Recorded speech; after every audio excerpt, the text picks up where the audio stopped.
Okay. Welcome back to Nick Lenz's Comic Corner, Classic, Non-Classics. This is episode number 1429.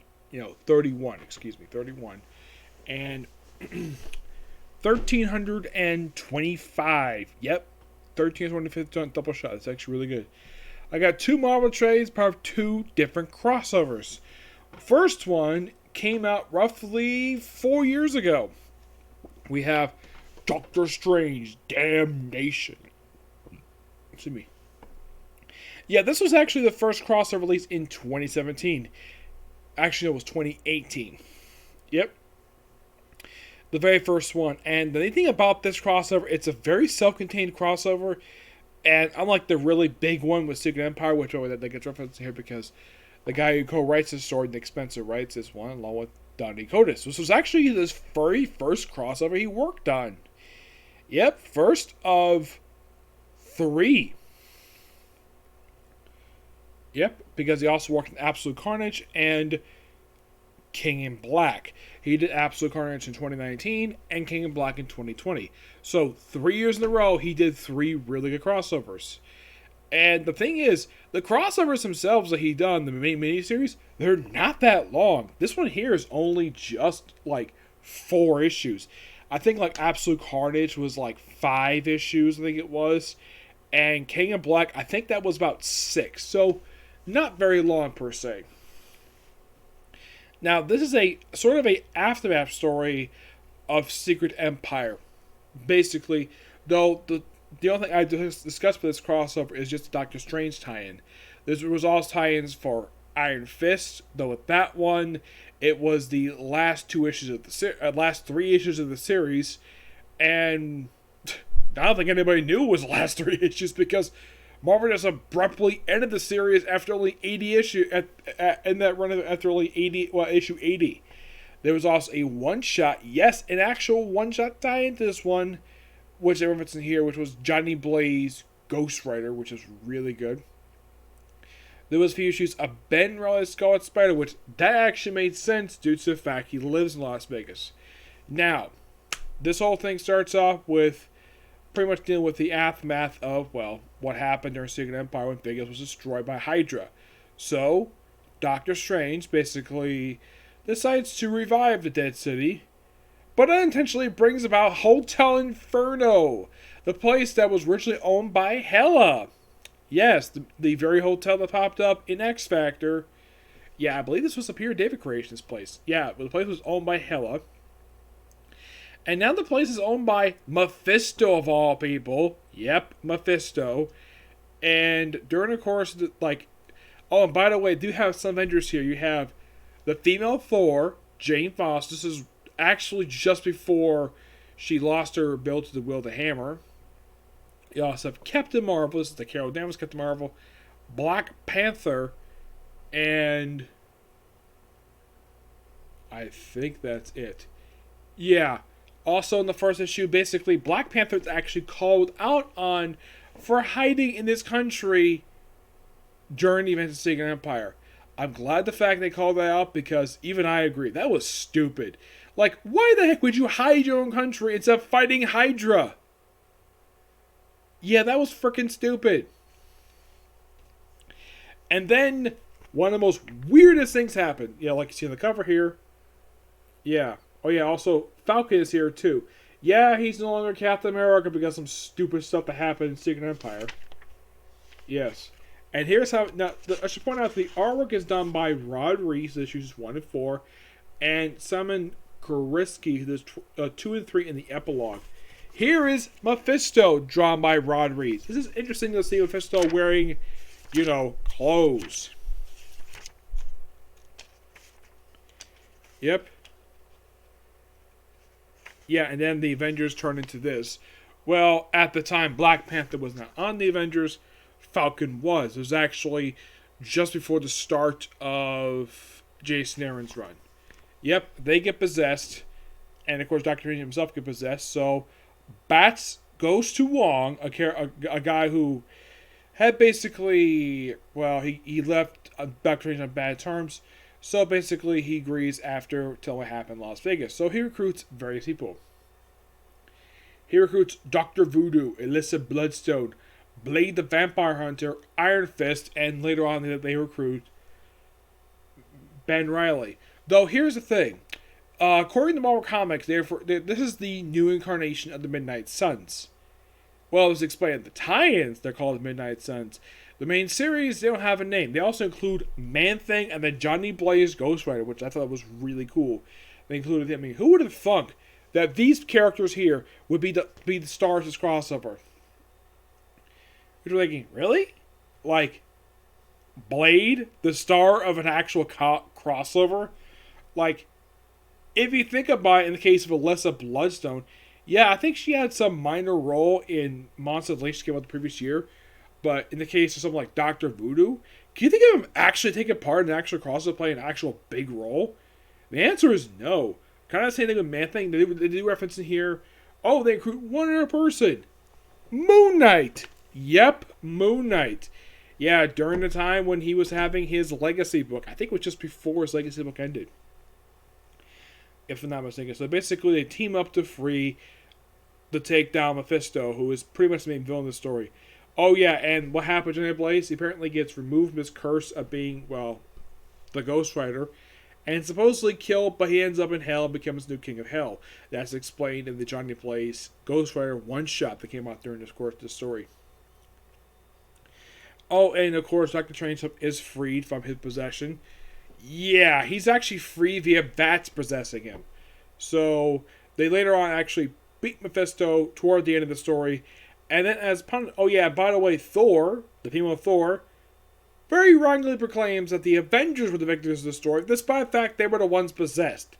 Yeah, I think it was Alyssa Bloodstone. Oh, by the way, she actually called out Blade is to call him a useless vampire hunter because she's never seen any vampires. She's a monster, she's never seen vampires. Yeah, these two not getting along, I'm not surprised. And it's also surprising that Blade never fell for her. Well, probably because he already has a girlfriend, though I think a lot of Marvel writers completely forget the fact he has a girlfriend. His girlfriend is Spitfire.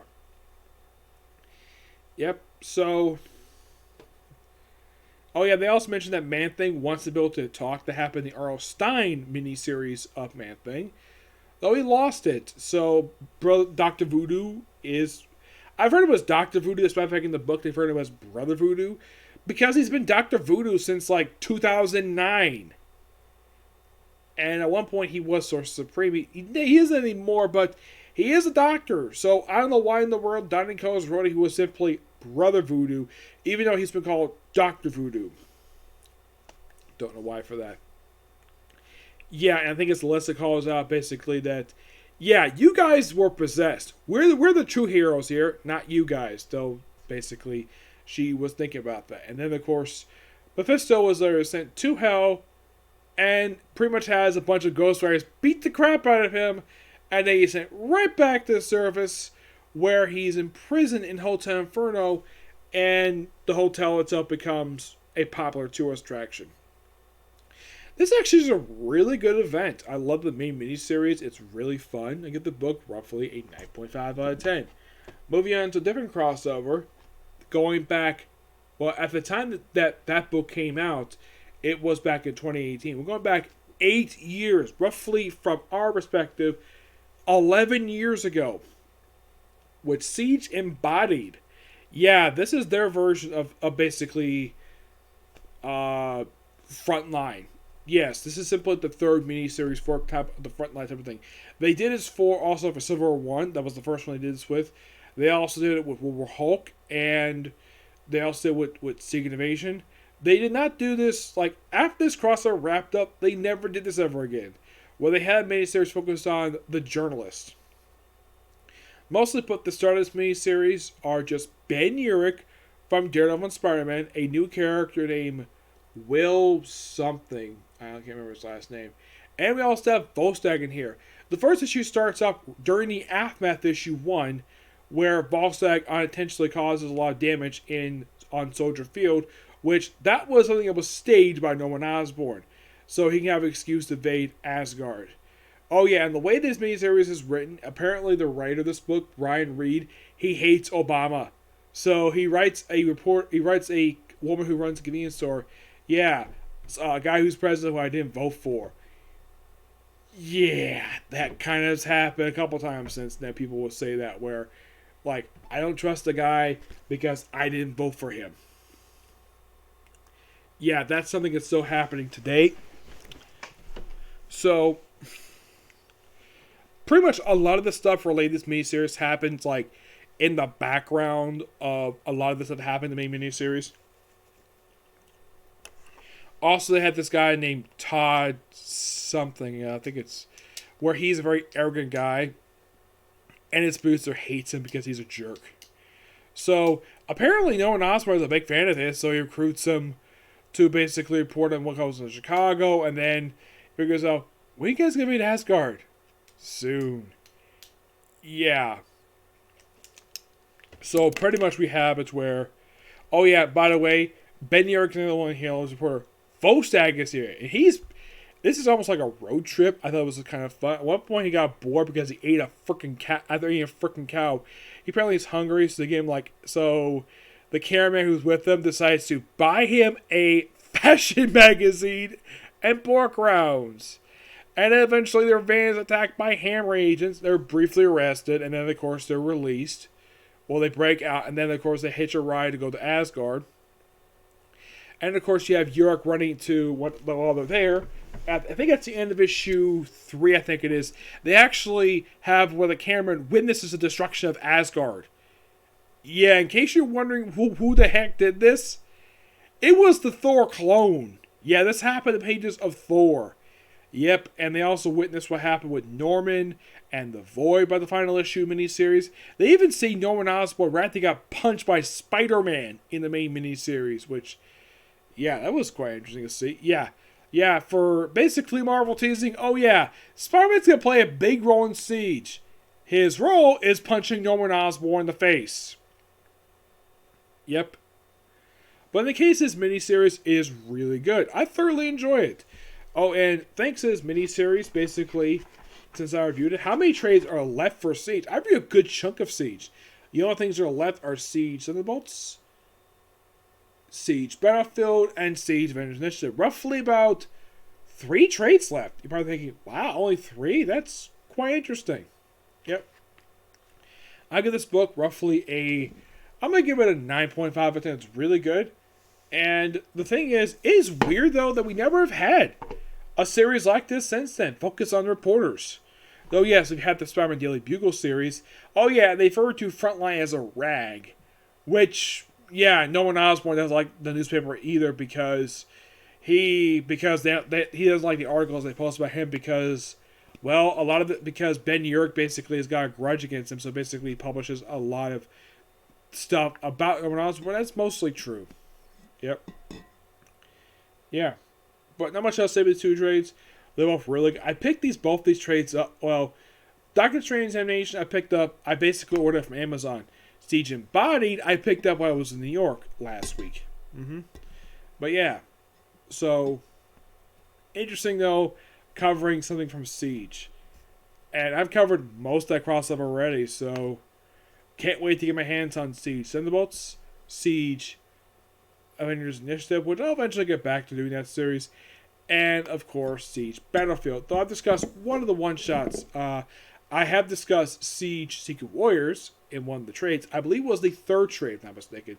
The one I think it was like the 3rd, I think it was the 4th trade, the one that contained issues 17 and 19 of the series for the first time of Secret Warriors. Yep. So yeah, that's it for Sigil review. Stay tuned for my review for Boruto, and that'll be pretty much it for today, okay? Next video. Bye.